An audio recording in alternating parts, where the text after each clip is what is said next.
Assalamualaikum warahmatullahi wabarakatuh. Alhamdulillah. Wassalatu wassalamu ala rasulillah. Segala puji bagi Allah subhanahu wa ta'ala. Juga salawat dan taslim kepada Nabi besar Muhammad sallallahu alaihi wasallam. Melanjutkan bahasan kita masih dalam kitab Tauhid yang ditulis oleh Syekh Muhammad At-Tamimi rahimahullah. Dan kita masuk ke bab ke-28 masalah hukum tatayyur. Dan makna tatayyur diambil dari kata-kata tayr yang berarti burung. Dan tradisi orang-orang Arab jahiliyah dulu, mereka seringkali menggantungkan nasibnya pada burung itu. Seperti misalnya mereka menerbangkan burung ke arah tertentu. Misal dia akan pergi ke arah barat dan lawan barat adalah timur misalnya, maka dia coba melepas burung itu. Kalau burung itu dianggap menuju ke arah yang dia akan pergi, misalnya barat tadi, maka dia anggap dia akan selamat. Kemudian kalau burung itu ke arah timur, lawan daripada arah yang dia mau pergi, berarti dia akan celaka. Karena sebenarnya tidak ada hubungannya sama sekali.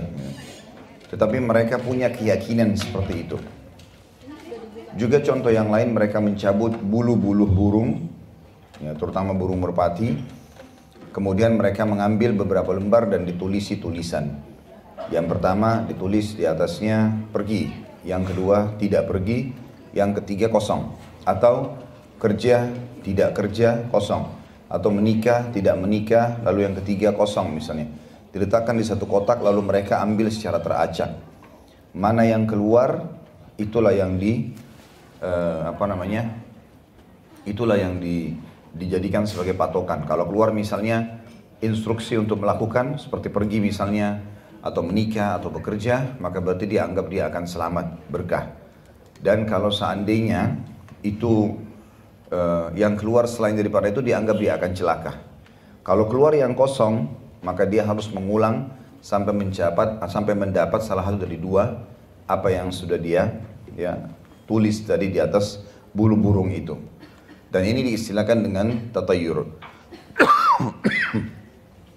Di dalam Islam, teman-teman sekalian, tidak ada istilah menggantungkan nasib pada hewan seperti ini ataupun menggantungkan nasib pada benda secara umum. Dan ini sudah sering kita ingatkan dari awal-awal bahasan kita. Karena bahasan tatayyur bukan bahasan yang baru dalam kitab Tauhid ini. Sudah sering terulang dalam beberapa bab-bab sebelumnya. Tapi kita ingatkan saja kembali. Seperti kasus di Indonesia sering dikatakan kalau tangan kanannya gatal, kemudian mau keluar duit, tangan kiri mau dapat duit, gitu kan? Atau matanya kedap-kedip bagian atas, mau gembira, yang di bawah mau sedih. Atau apalah, mungkin kupingnya, mungkin alisnya, mungkin hidungnya. Atau mungkin dia kalau lihat burung gagak, ya. Kemudian dia menganggap ada kematian, karena burung gagaknya kebetulan lewat, ya. Atau misalnya dia mendengar suara tokek, kemudian menghitung, ya, dengan kalau yang pertama berarti apa, yang kedua apa, dan seterusnya. Ini semua bagian dari atau seperti mirip dengan masalah tatayyur ini. Jadi tidak ada hubungannya antara suara-suara itu semua atau benda-benda ini dengan nasib kita, ya, tidak ada hubungannya sama sekali. Ada orang yang hidup di wilayah penuh dengan burung gagak, ya, seperti di daerah Palestina, burung gagaknya banyak sekali, ya. Banyak sekali, dan sudah tidak asing kalau kita setiap hari dengar di pagi kah, di malam, di siang hari, burung gagak, suaranya di mana-mana gitu. Apakah berarti orang semua akan mati? Tidak ada yang hidup lagi di sana? Tentu aja akan datang, tapi kan ini tidak benar kalau dianggap begitu terdengar suara burung gagak akan meninggal misalnya. Atau apalah yang mirip dengan suara itu, ya. Ada orang menganggap kalau tabrak kucing dia akan kecelakaan. Gak ada hubungannya. Kalau dia sengaja dia dosa, iya. Dia tidak sengaja, gak ada hubungannya sama sekali. Oh, kalau ini dia akan tabrakan juga nanti, maka dia terbawa dengan arus ketakutan, gitu kan.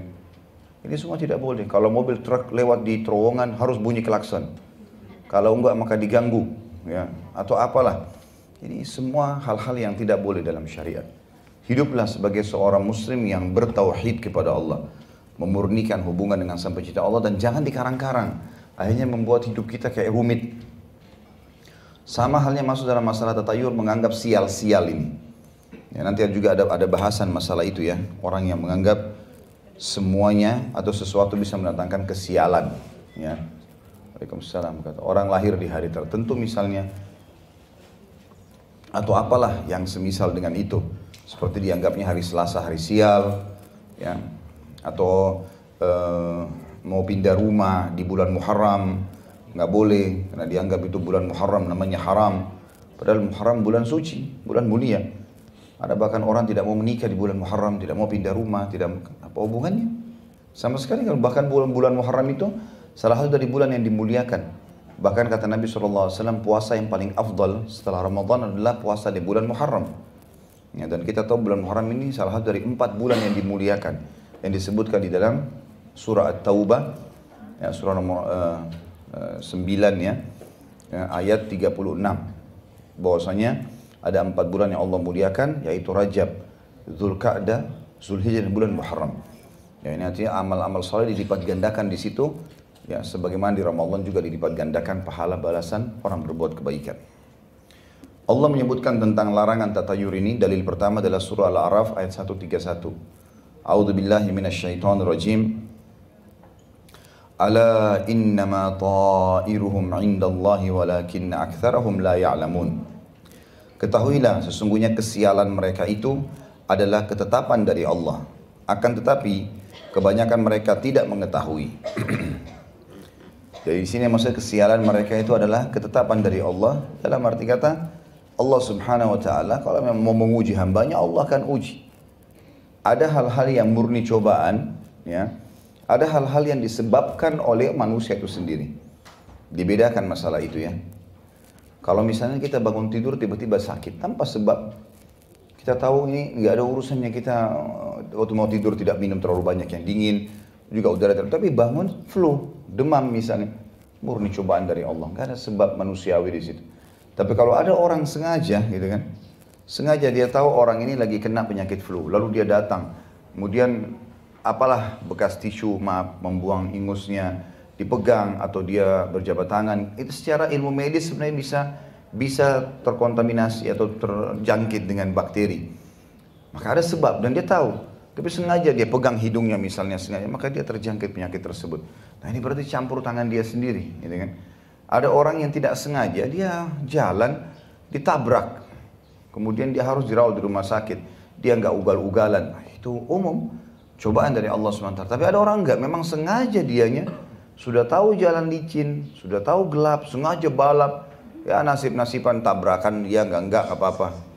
Nah, ini berarti dia mendatangkan masalah buat diri dia sendiri.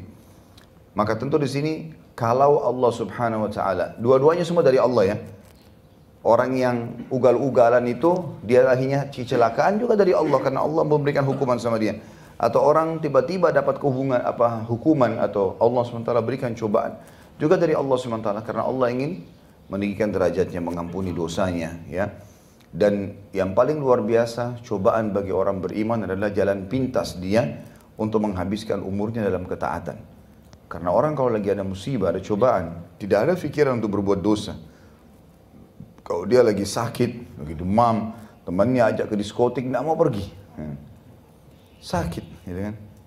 Jadi memang musibah itu kalau datang apapun bentuknya sebenarnya sedang mengerem orang itu dari kemaksiatan.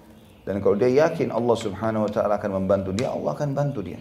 Tidak mungkin Allah Subhanahu Wa Taala membiarkan hambanya sementara Allah sangat sayang dengan manusia. Sebagaimana Allah mengatakan dalam Al-Quran, A'udzubillahi minasyaitonirrajim, wa la taqtulu anfusakum innallaha kana bikum rahima.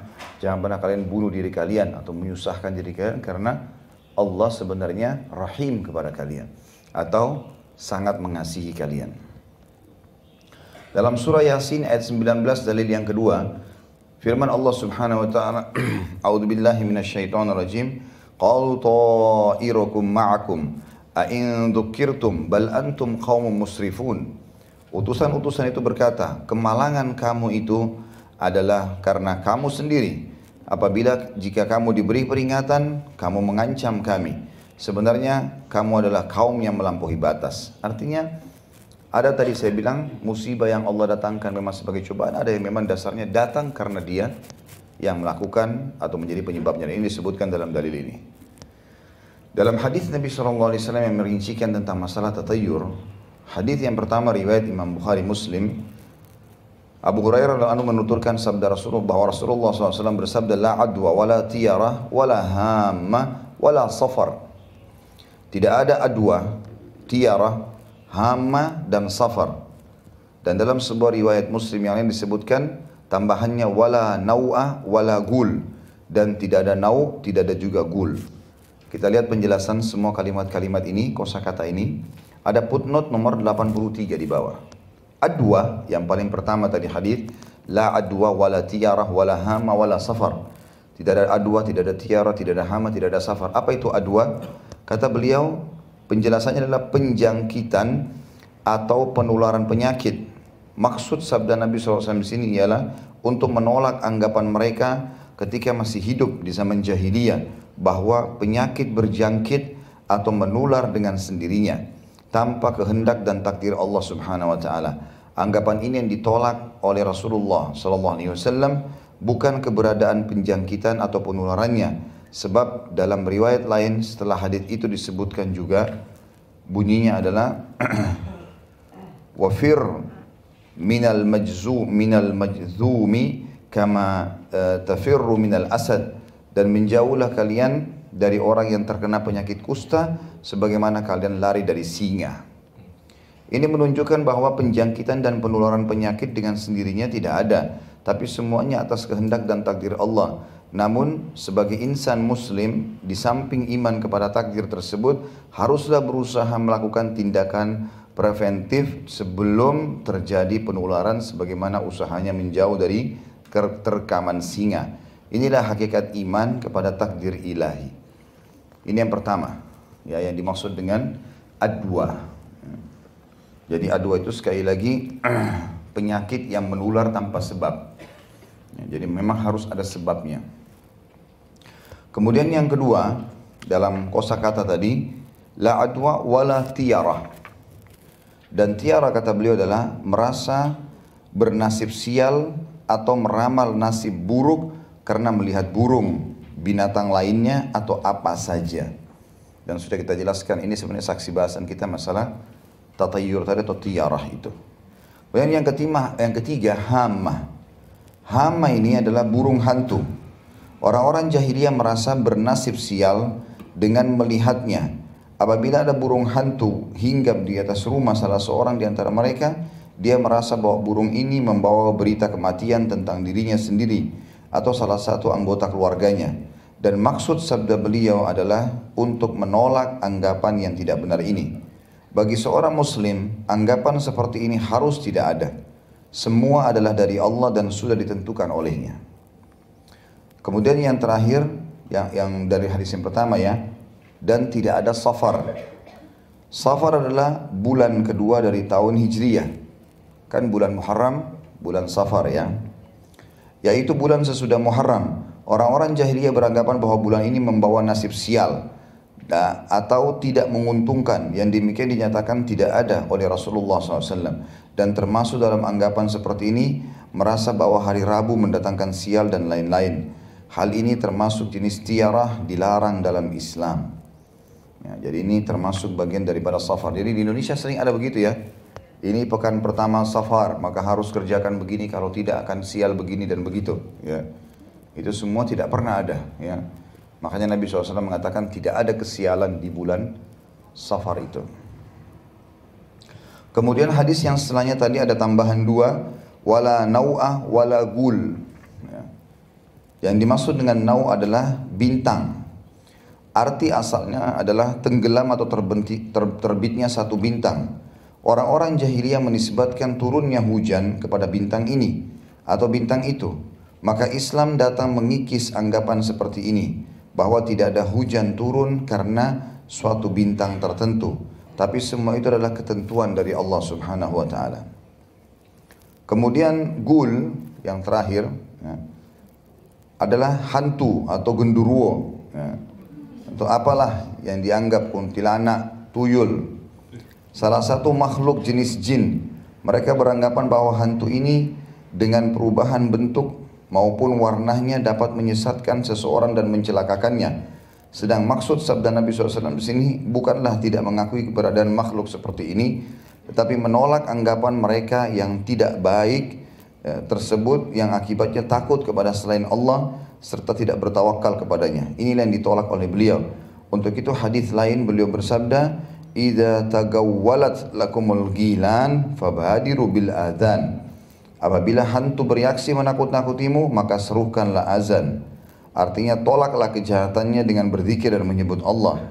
Hadis ini diriwayatkan Imam Ahmad dalam Musnad, namun Syekh Albani mendhaifkannya, tapi umumnya ulama menyebutkan tentang hadis ini. Kemudian kita lanjutkan lagi dalam riwayat Imam Bukhari. Jadi tadi itu sampai makna gul, ya, atau wala nau wala gul. Tidak ada nau, bergantung pada bintang-bintang seperti menganggap seperti pernah kita jelaskan pertemuan sebelumnya, ya, Sagittarius, Taurus segala macam. Lalu kemudian dia lihat bintang-bintang ini, lalu dia mengundi nasibnya dengan bintang-bintang ini, lalu dihubungkan dengan tanggal atau hari lahir dia. Sementara gul tadi sudah panjang lebar dijelaskan juga di sini adalah beranggapan adanya di setiap rumah itu pasti ada gundurwo, ada penjaganya yang begini dan begitu misalnya. Atau selalu beranggapan kalau di Indonesia mungkin sering pocong keluar dari kuburan, kuburannya bisa terbuka, datang ketuk-ketuk rumah minta makanan, ya, atau apalah yang semisalnya, ya. Ini semua tidak benar. Kalau memang benar, pastilah orang-orang tua kita yang sudah meninggal datang semua minta, ya. Tapi pernah ada yang kedatangan di sini di rumahnya? Itu kan cuma ketakutan-ketakutan yang dibuat, ya. Makanya Nabi SAW melarang itu. Kita meyakini ada syaitan, tapi mereka lemah. Mereka tidak seperti apa yang digambarkan. Biasanya orang besar-besarkan. Sampai kata Nabi SAW, siapa yang membaca Bismillah pada saat mau makan atau beraktivitas, maka syaitan di sebelahnya mengecil seperti lalat. Jadi sangat kecil sebenarnya. Kalau seperti lalat bisa disentil. Tapi orang kadang-kadang dia yang besar-besarkan syaitan itu. Dia sendiri yang takut-takuti dirinya sampai makin merinding, sampai makin ketakutan, sampai nggak berani kamar mandi sendirian. Yang lebih aneh lagi kalau laki-laki ini, ya, kayaknya butuh disunat 2 kali. Ya. Karena aneh, akhirnya tidak mau ke belakang rumah. Kadang-kadang ada suami yang suruh istrinya bukain pintu kalau ada yang ketuk malam-malam karena ketakutan. Ini kan aneh sekali, ya. Bukannya dia yang melindungi, malah dia yang minta dilindungi. Ya, ini memalukan. Ya. Mestinya dia yang bisa membela keluarganya, malah terbalik. Ini semua karena kesalahan-kesalahan yang terjadi. Suka nonton film horor yang menakut-nakutkan, ya, dengan alasan seru, bagus, apalah segala macam. Itu bohong semuanya. Ya, digambarkanlah setan-setan yang matanya belalak, darahnya keluar segala macam, bisa jalan mengisap darah Dracula. Gak pernah ada ini semua. Ini kebohongan yang dikarang-karang, gitu kan? Makanya Nabi SAW menepis, dan subhanallah orang yang meyakini sabda Nabi SAW ini hidupnya tenang. Nah, dia tahu itu semua hanya rekayasa saja. Gak ada kebenarannya. Ya, kalau ada kebenarannya pasti akan kelihatan. Maka itu selalu saja adanya di film-film yang dibuat, adanya di video game dan segalanya yang memang tujuannya orang untuk apa ya? Sesuatu yang membuat manusia penasaran itu lebih cepat terjual, ya. Kayak tadi dia jualnya karena mereka tujuannya komersial. Baik itu karena takut, karena suka, karena syahwat, itu cepat terjual. Maka dijual lah itu, rasa takutnya orang gitu ya. Seperti itulah. Tapi ini berbahaya, ini bisa merusak akidah seorang muslim. Kemudian dalam hadis Bukhari Muslim, meriwayatkan pula dari Anas radhiyallahu anhu, ia berkata Rasulullah SAW bersabda, la adwa wa la tiyara wa yu'jibunil fa'lu. Qalu wa mal fa'al? Qala al-kalimatu tayyibah. Tidak ada adwa dan tidak ada tiarah. Dan adwa sudah kita jelaskan tadi di poin yang pertama, penjangkitan penyakit tanpa sebab. Ya. Jadi ada orang tersebar penyakit di satu tempat, lalu kita tidak pernah ke situ, tidak interaksi. Gak ada sesuatu yang memicu kita bisa. Terus tiba-tiba mau tersebar tanpa sebab, itu nggak mungkin. Itu sabda Nabi SAW. Kemudian tiara sudah kita jelaskan, saksi bahasan kita bertatayur, menggantungkan nasib pada burung atau benda. Kata Nabi SAW, tapi aku kagum dan suka dengan al-fa'al atau optimis. Para sahabat bertanya, apa itu fa'al? Beliau menjawab, yaitu kalimat tayyibah, kata-kata yang baik. Abu Dawud meriwayatkan kata baik maksudnya khairan insyaAllah. baik mudah-mudahan. Selalu kita berdoa kepada Allah SWT. Ini ada berita nih, khairan insya Allah. Mudah-mudahan Allah jadikan baik. Selalu sangka baik dengan Allah SWT. Ya. Abu Daud meriwayatkan dengan sanad sahih dari Uqbah bin Amir. Ia berkata, tiara disebut-sebut di hadapan Rasulullah SAW. Maka beliau pun bersabda, yang paling baik adalah fa'al. Dan tiara tersebut tidak boleh menggagalkan seorang muslim dari niatnya. Apabila salah seorang di antara kamu melihat sesuatu yang tidak diinginkannya, maka hendaklah ia berdoa, Allahumma la ya'ti bil hasanati illa ant, wa la yadfa'us sayyiati illa ant, wa la hawla wa la quwwata illa bika. Ya Allah, tidak ada yang dapat mendatangkan kebaikan kecuali Engkau, dan tidak ada yang dapat menolak keburukan kecuali Engkau, dan tidak ada daya serta kekuatan kecuali dengan pertolonganmu. Abu Daud meriwayatkan pula hadis marfu dari Ibnu Mas'ud radhiyallahu anhu, at-tiyaratu syirk, at-tiyaratu syirk, wa ma minna illa walakinna Allah yudhibuhu bitawakkul. Tiara adalah syirik, tiara adalah syirik, maksudnya menggantungkan nasib sama burung atau benda-benda tadi, menganggap adanya sial-sial. Dan tidak ada seorang pun di antara kita kecuali telah terjadi dalam hatinya sesuatu dari hal itu. Syaitan bisa bisikan, tetapi Allah atau hanya saja Allah menghilangkannya dengan tawakal kepadanya. Hadis ini diriwayatkan juga oleh Tirmidzi dan dinyatakan sahih, dan kalimat terakhir tersebut dijadikannya sebagai ucapan dari Ibnu Mas'ud. Imam Ahmad rahimahullah meriwayatkan hadis dari Ibnu Amr bahwa Nabi SAW bersabda, barang siapa yang mengurungkan hajatnya, kepentingannya karena tiarah, maka dia telah berbuat syirik. Para sahabat bertanya, lalu apakah tebusannya kalau orang sudah terlanjur melakukan itu? Saya ulangi lagi hadisnya. Imam Ahmad meriwayatkan hadis dari Ibnu Amir bahwasanya Nabi SAW bersabda, barang siapa yang mengurungkan hajatnya, kepentingannya karena tiarah, maka dia telah berbuat syirik. Para sahabat bertanya, lalu apakah sebagai tebusannya? Beliau menjawab, supaya dia atau segera dia mengucapkan, Allahumma la khaira illa khairuk, wa la tayra illa tayruk, wa la ilaha ghairuk. Ya Allah, tidak ada kebaikan kecuali kebaikan darimu, tidak ada kesialan kecuali kesialan darimu, dan tidak ada Tuhan yang berhak disembah selain Engkau. Jadi ini kalimat yang kita ucapkan kalau kita tidak mau terjerumus dalam tatayyur tadi. Karena syaitan bisikin itu. Itu kan karena begini, itu kan karena begitu, dan seterusnya ya. Andainya kau tidak keluar tadi, tidak begini dan tidak begitu. Padahal sebenarnya tidak ada hubungannya sama sekali. Ya. Maka untuk menghilangkan itu dia mengatakan, Allahumma la khaira illa khairuk. Tidak ada kebaikan ya Allah kecuali kebaikanmu, wala tayra illa tayruk, dan tidak ada ya, kesialan kecuali kesialanmu, wala ilaha ghairuk, dan tidak ada Tuhan selain Engkau. Sabda Nabi SAW dari hadis Al-Fadl bin Abbas radhiyallahu anhu majma'in, innamat tiyaratu ma'amdaka aw raddak. Sesungguhnya tiara itu ialah menjadikan kamu terus melangkah atau mengurungkan niat dari keperluanmu. Kandungan bab ini, yang pertama tafsir kedua ayat tersebut di atas. Ya. Kedua ayat di atas menunjukkan bahwa tatayyur termasuk perbuatan jahiliyah dan syirik.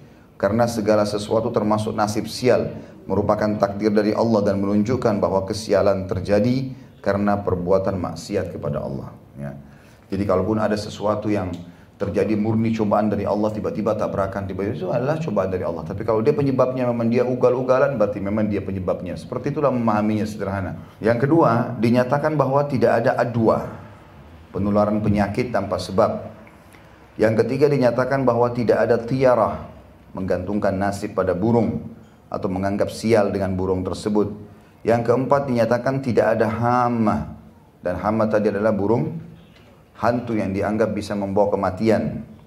Kemudian yang kelima, serta tidak ada safar atau kesialan di bulan safar. Ya. Sebagaimana juga saya bilang tadi, ada orang yang menganggap bulan Muharram, ada yang menganggap bulan-bulan, tergantung dianggap itu adalah bulan-bulan yang sial. Tentu ada waktu dan tempat lebih baik daripada yang lain, itu ada. Ya, seperti hari Jumat lebih baik daripada hari-hari lain. Ya, Ramadan lebih baik daripada bulan-bulan lain. Mekah, Madinah, Palestina lebih baik daripada bumi atau tanah-tanah yang lain, gitu kan? Para nabi-nabi lebih baik daripada manusia biasa, dan seterusnya. Orang tua lebih baik daripada anak-anak. Itu memang kuasa Allah, artinya kedudukannya, ya. Itu kuasa Allah SWT. Yang keenam, fa'al tidak termasuk yang ditolak dan dilarang oleh Rasulullah SAW, bahkan dianjurkan. Artinya kalimat positif. Ya, kalimat positif. Jadi daripada kita mengatakan kayaknya saya sudah bisa sembuh, enggak, kita katakan insya Allah saya sembuh. Ya, jadi kalimat buruk, semuanya kalimat negatif hilangkan dalam kamus pikiran kita, semuanya. Tapi yang kita lakukan adalah al-fa'al, kalimat-kalimat yang baik, ya, kalimat-kalimat yang baik. Kemudian yang ketujuh, pengertian fa'al sudah kita jelaskan, semua kalimat yang positif. Khairan insya Allah, semoga jadi baik. Ya, semoga saya lekas sembuh. Saya insya Allah pasti disembuhkan oleh Allah. Saya pasti akan keluar dari permasalahan ini. Saya pasti akan punya anak. Saya pasti akan menikah. Ya, saya akan pasti masuk surga dengan amal soleh ini. Kita optimis. Ya. Yang kedelapan, apabila terjadi tiar atau tatayur dalam hati seseorang, tetapi dia tidak menginginkannya, maka hal itu tidak apa-apa hukumnya. Bahkan Allah menghapuskannya dengan tawakal. Yang kesembilan, doa yang harus dibaca oleh orang yang menjumpai hal tersebut. Jadi sudah disebutkan tadi doanya ya. Doa di halaman yang sama di bagian atas ini, Allahumma la khaira illa khairuk. Ya Allah, tidak ada kebaikan kecuali dari sisimu. Wala thaira illa thairuk. Dan tidak ada juga kesialan kecuali memang dasarnya engkau takdirkan itu. Wala ilaha ghairu, dan tidak ada Tuhan yang berhak disembah kecuali engkau. Kemudian yang ke-10 ditegaskan bahwa tiara adalah syirik. Ya. Artinya dosa yang berbahaya bagi dia. Ya. Karena induk dosa besar adalah syirik. Sebagaimana surah An-Nisa menjelaskan masalah itu. Yang ke-11 yang terakhir, pengertian tiara yang tercelah dan terlarang. Dan sudah kita jelaskan tadi, contoh-contohnya masalah burung diterbangkan, buruhnya dicabut dan seterusnya. Dan berbagai macam contoh yang menyerupai itu. Ya. Jadi ini bab kita ke-28. Kalau ada yang punya pertanyaan berhubungan dengan ini, silahkan ditulis tentunya. Insya Allah kita akan jawab setelah membahas bab yang selanjutnya. Ya. Karena kita akan membaca sampai insya Allah bab 30. Bab ke-29 masalah ilmu nujum atau astrologi. Ya. Imam Bukhari meriwayatkan dalam sahihnya bahwa Qatadah mengatakan, Khalaqallahu hadhihi an-nujuma li thalath, zinatan lis-sama' wa rujuman lisyayatin wa alamatin yuhtada biha. Faman ta'awwala fiha ghaira dhalika akhta'a wa adha'a nasibah wa kallafa ma la ilma lahu bih.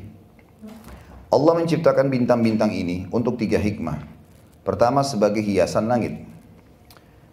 Yang kedua, sebagai alat pelempar syaitan. Dan yang ketiga, sebagai tanda-tanda untuk menunjuk atau arah, ya, menunjukkan arah dan sebagainya. Karena itu barang siapa dalam masalah ini berpendapat selain tersebut, maka dia telah salah dan menyia-nyiakan nasibnya serta membebani dirinya dengan hal yang di luar batas pengetahuannya.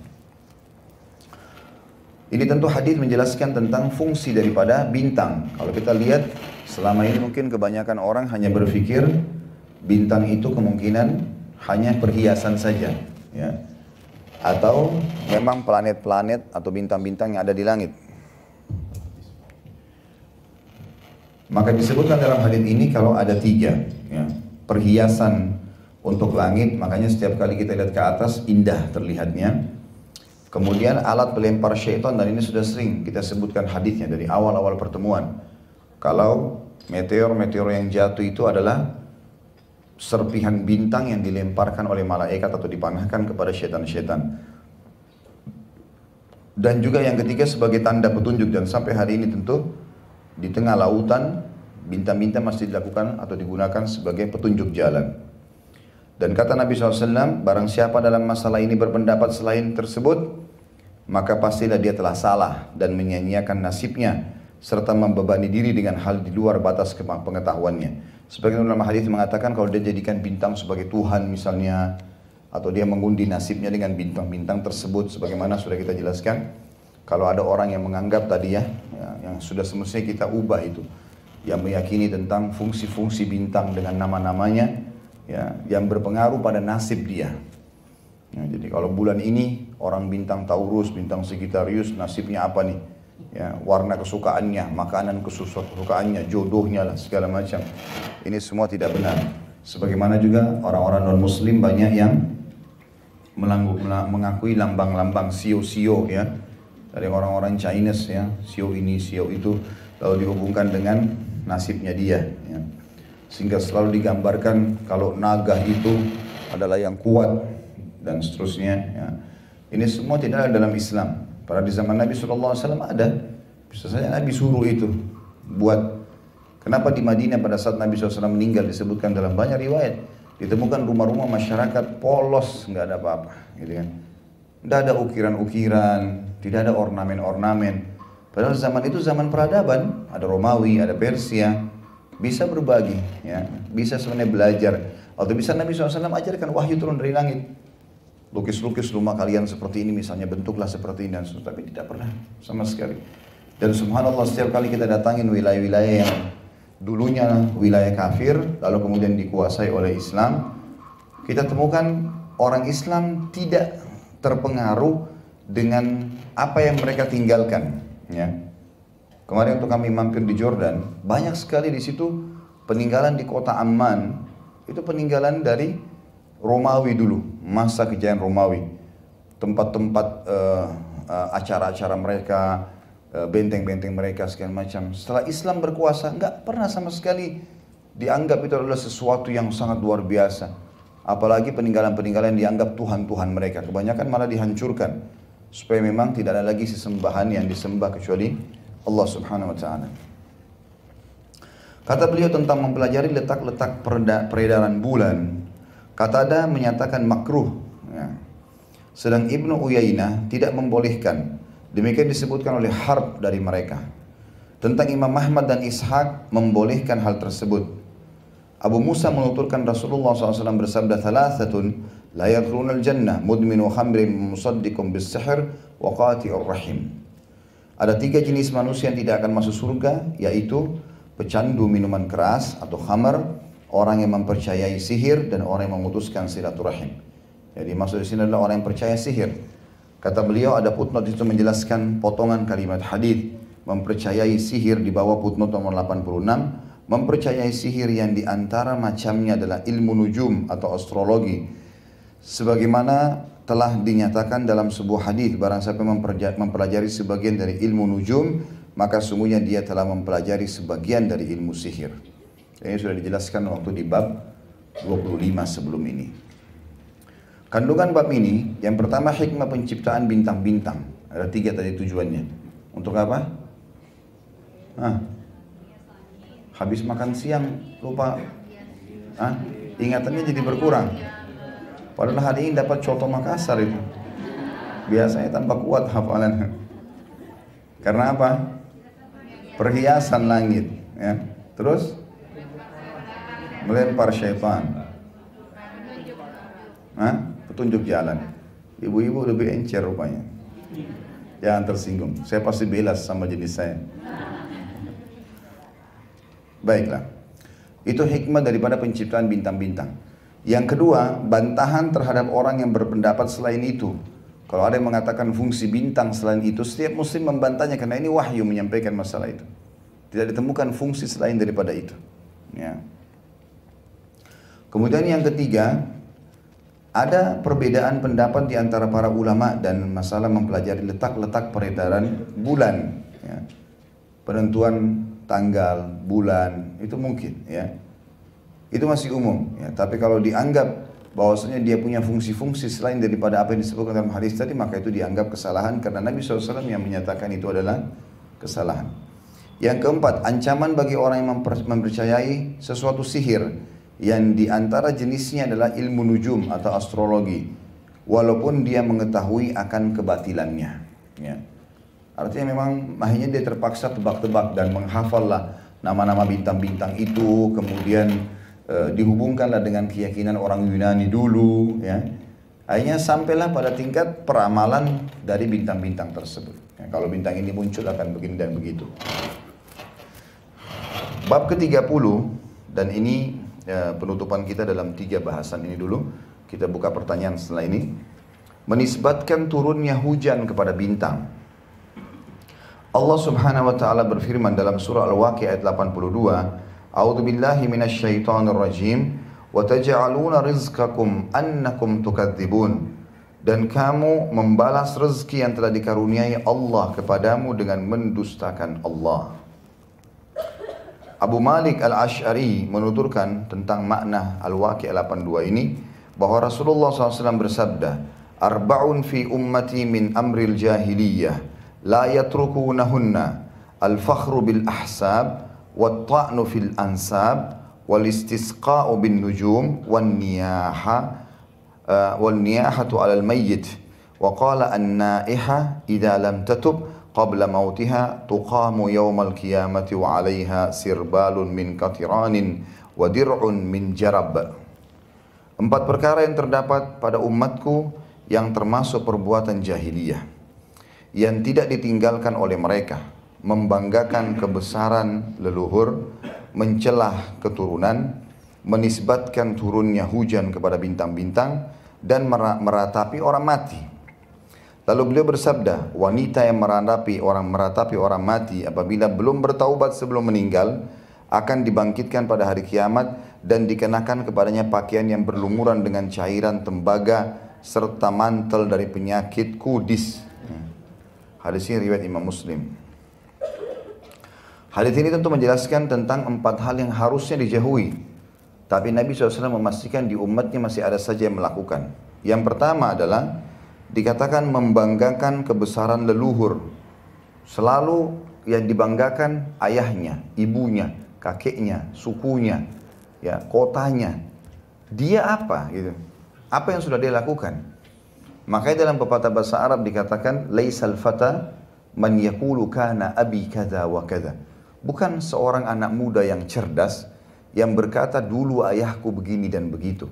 Walakinnal fata man yaqulu ha ana dza. Tapi seseorang anak muda yang cerdas yang mengatakan ini loh saya. Ini inovasi saya, ini saya tampil. Jadi bukan selalu bangga dengan leluhurnya. Ya. Kalau orang tua kita alim, kita harus lebih alim daripada beliau. Gitu kan? Harus lebih bisa. Dan hati-hati, jangan pernah berbangga dengan orang yang lebih buruk dari kita. Selalu lihat orang yang lebih berhasil, supaya minimal kita dekat dengan dia atau bahkan bisa mengalahkan dia. Kalau kita sholatnya misalnya, satu hari masih 2 waktu sholat. Misal duhur sama asar, yang lain kita nggak sholat misalnya. Ini contoh saja. Maka kita harus melihat supaya kita terdongkrak mau sholat kepada orang yang kerjakan 5 waktu sholat. Tapi ada orang enggak. Kenapa enggak sholat akhi? Kenapa enggak sholat ukhti? Saya masih mending Ustaz. Saya sholat duhur asar. Itu teman saya enggak sholat sama sekali. Jadi yang jadikan contoh orang yang lebih buruk. Maka dia anggap dirinya sudah berprestasi. Orang seperti ini tidak akan pernah bisa maju. Gitu kan? Kenapa kamu tidak ranking 1? Saya masih mending. Di kelas saya ada yang tidak naik kelas. Enggak, jangan itu jadi contoh. Karena mereka bukan layak jadi contoh kan gitu. Kenapa kamu tidak dapat fasilitas di kantor? Ya semua teman-teman saya juga begitu. Ya itu mereka. Masa kalau mereka tidak prestasi kita juga ikut-ikutan? Kan tidak usah begitu ya. Nah kenapa mayoritas, kenapa Bapak Ibu sekalian orang kalau di kelas pasti ada yang menonjol. Dan ada juga yang tidak menonjol. Yang menonjol itu kita temukan karena dia selalu mau menampilkan dirinya. Dia nggak mau ikut-ikutan sama orang. Berbeda sendiri.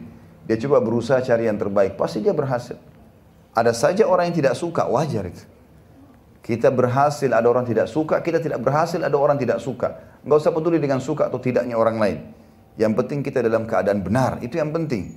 Kalau kita dalam keadaan salah, itu baru masalah ya. Tapi kalau kita benar, ada orang tidak suka, berarti orang yang suka dengan kebenaran adalah orang yang benar. Orang yang tidak suka dengan kebenaran berarti dia salah. Kan otomatis itu. Rasulullah SAW walaupun utusan Allah dan jelas-jelas ya, penutup para nabi, pemimpin anak Adam, segala macam fasilitas Nabi SAW disebutkan, masih ada orang yang benci sama beliau. Masih ada orang yang tidak suka. Nah kata ulama berarti orang yang membenci Nabi SAW karena Nabi benar adalah orang buruk. Seperti orang-orang munafik, orang kafir ya, yang tidak mau menerima ajaran Nabi SAW, seperti itulah. Nah ini ditarik dalam semua ini kehidupan seorang muslim. Kemudian yang kedua, mencela keturunan. Ya. Baik dia mencela keturunannya dia langsung, ya. Kenapa anak saya ini hitam? Kenapa rambutnya keriting? Kenapa begini? Ya. Padahal sebenarnya saya sama istri, atau bapak ibu sama suaminya, sama pasangannya istrinya, kita kan cuma tahu melakukan biologis. Apa andil kita di anak itu? Tidak ada andil kita sama sekali. Si laki-laki tetesin sperma, si perempuan punya sel telur, lalu kemudian ketemulah. Nanti bagaimana prosesnya, nanti dia laki-laki atau perempuan, seberapa tebal alisnya, warna kulitnya, rambutnya, bukan urusan kita. Yang membuat kita punya status sebagai orang tua, Sang Pencipta. Lahir anak itu, kamu orang tuanya. Anak ini tahu, ini ibu, ini ayahmu. Terjadilah sebuah sistem. Gak ada andil kita di situ. Sama sekali gak ada andil.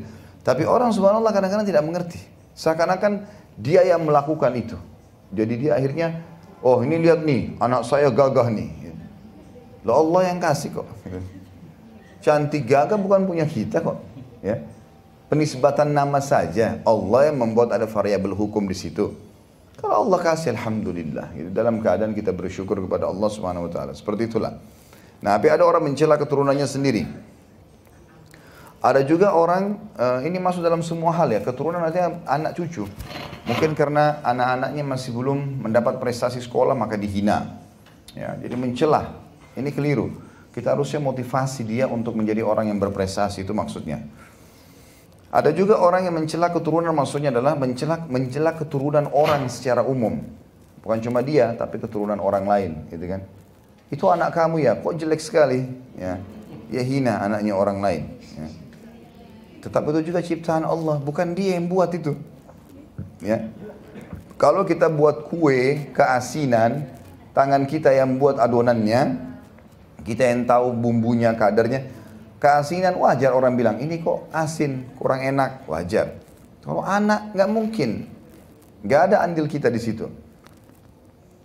Kemudian yang ketiga, menisbatkan turunnya hujan kepada bintang-bintang. Ya. Oh ini hujan karena ini, ya seperti itulah. Dan ini sudah pernah kita jelaskan juga riwayatnya ya. Ini nanti ada hadisnya setelah ini, kita bahas insya Allah nanti.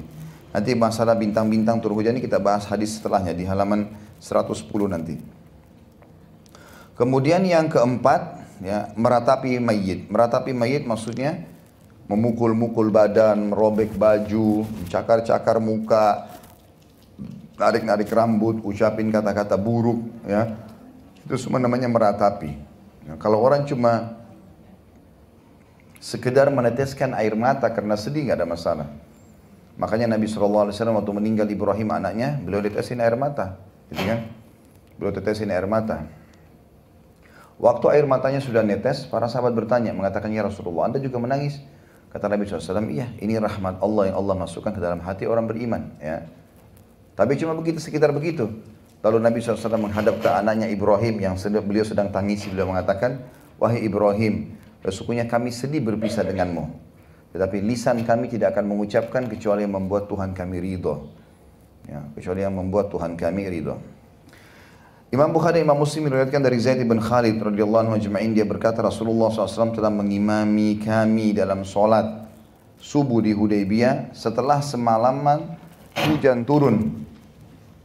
Ketika usai solat, beliau menghadap kepada orang-orang lantas bersabda, hal tadruna madza qala rabbukum? Qalu Allahu wa rasuluhu a'lam. Qala asbaha min ibadi mu'minun bi wa kafir wa amma man qala mutirna bi fadlillahi wa rahmati fadzalika mu'minun bi wa kafirun bil kawkab wa amma man qala mutirna bi naw'in kadza wa kadza fadzalika kafirun bi wa mu'minun bil kawkab.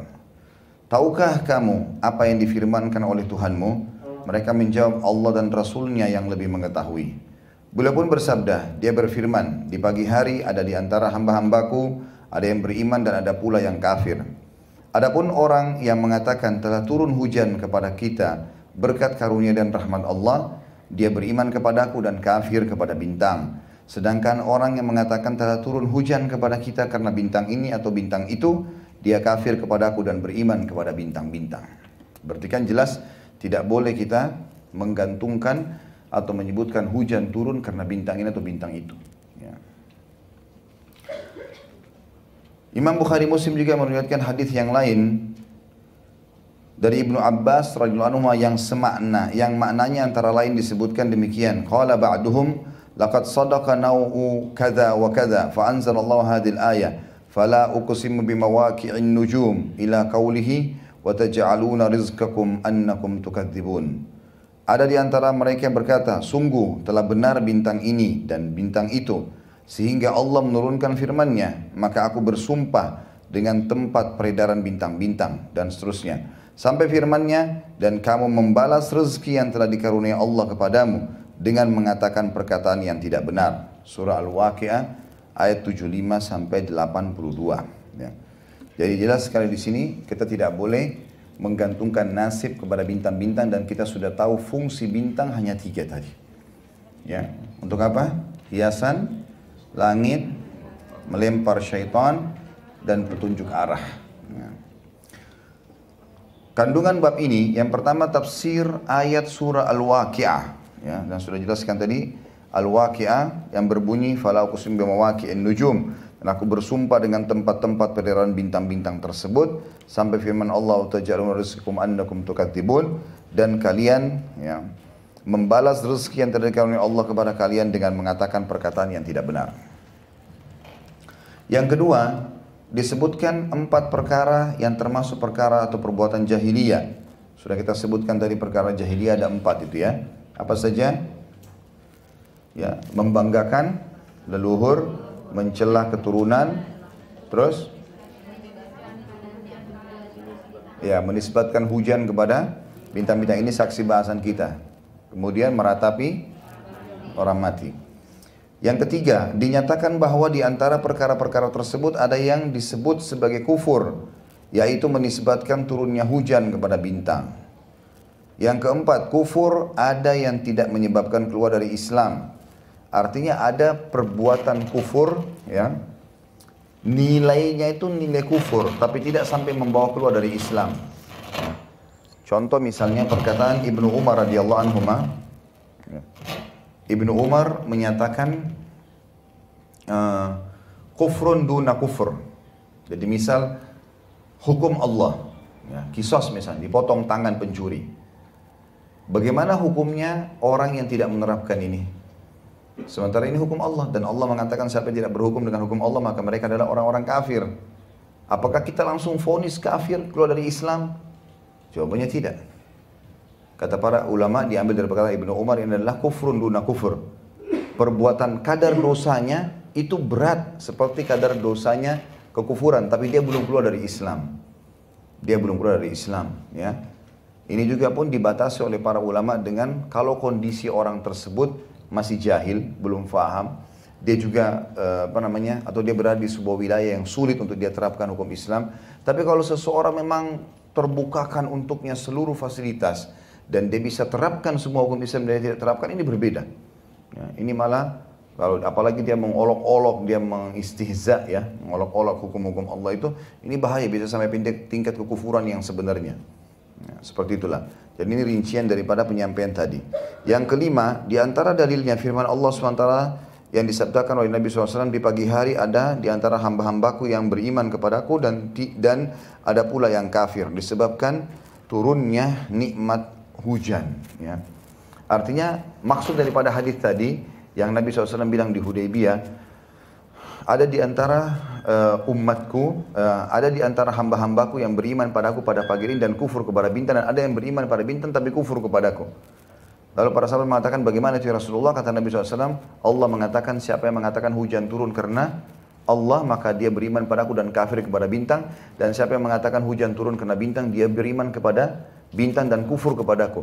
Makna kufur kepadaku di sini, kalau misalnya ada orang tidak sengaja bilang, oh hujan tadi malam karena memang bintang-bintangnya begini dan begitu.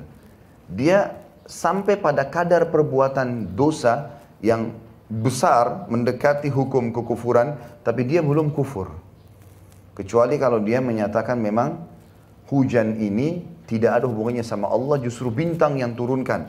Murni perkataan begitu bisa kufur. Tapi kalau dia hanya sekedar ngomong saja, tapi dia yakin Allah SWT ada, maka ini bisa sampai pada tingkat seperti yang disebutkan tadi. Yang keenam, perlu difahami makna iman dalam kasus tersebut, ya, supaya tidak salah faham. Yang ketujuh, dan perlu difahami pula makna kufur dalam kasus tersebut. Yang kedelapan, di antara pengertian kufur adalah ucapan salah seorang dari mereka, sungguh telah benar bintang ini dan bintang itu. Ya.